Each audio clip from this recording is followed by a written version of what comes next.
The fear of failure was a big one in the beginning. Because what happened to me was I was 27 years old and I was like miserable.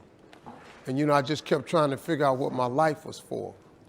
You know, because I discovered something that the two most important days of your life are the day you're born and the day you discover why. And at 27, I just hadn't figured out the why. And I walked into a comedy club October 8th, 1985.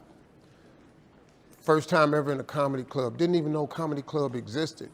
I actually went there on a dare. A girl dared me to go to this comedy club because she knew I was funny. I won amateur night that night, October 8th, 1985. I went to work the next day and quit my job. I won $50 and I went to work and quit my job. The day I quit, my boss, as I put my box on his desk and told him I was leaving to be a comedian, he talked me right out of it. He said, "Steve, you're not even funny." He said, "I've never heard you say anything funny since you've worked here. I've been selling insurance for 2 years." He said, "Are you kidding me? You've got a family. You put that stuff back on your desk and I'll give you your job back. But don't you ever come in here again with something ridiculous. You're gonna be a comedian."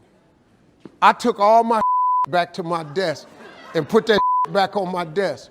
Dude named Russell Middlebrooks came up to me and said, "Hey, Harv, I thought you was quitting today, man." I said, "Nah, I talked to Tom and he told me I wasn't funny." He said, "He don't know you." He said, "Dog, you the funniest dude I know."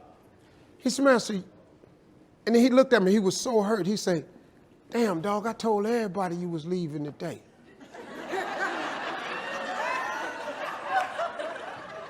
He said, "Man, I can't believe you letting that tell you what to do." And he swole me back up because I had been deflated. And I took that box right back in and I said, "Tom, hey man, I'm really funny, I'm gonna make it." He said, "I'll tell you what, you leave out this door, don't ever come back in here again." So I tried to shake his hand. I said, "I'm not shaking your hand." I said, "You're making a huge mistake leaving your family out like this." He was right, I became homeless. And I made a big mistake. That was right. I became homeless. I lived in a car for 3 years. Probably about 20 years after that, he was at a show. And he said, "I came to the show, I saw this Steve Harvey." He said, "I couldn't believe it was you." He was backstage. He said, "Oh my God, I always knew you were gonna make it." I said,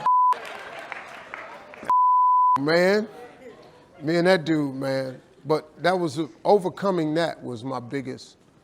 And then none of my family believed in me. The only family member I had that thought it was a good idea was my father. Because my father was really funny. He just grew up in a time for blacks that was very different. And he just said, "Son, if you think you can make it, get on out there and get discovered." My father was born in 1914. It wasn't good. My grandfather was a slave. My grandfather was born into slavery. My grandfather was a slave till he was 12. So my background of people becoming successful was like, and my dad was the only one who believed in me. Everybody else told me no. Laughed at me, all kind of shit.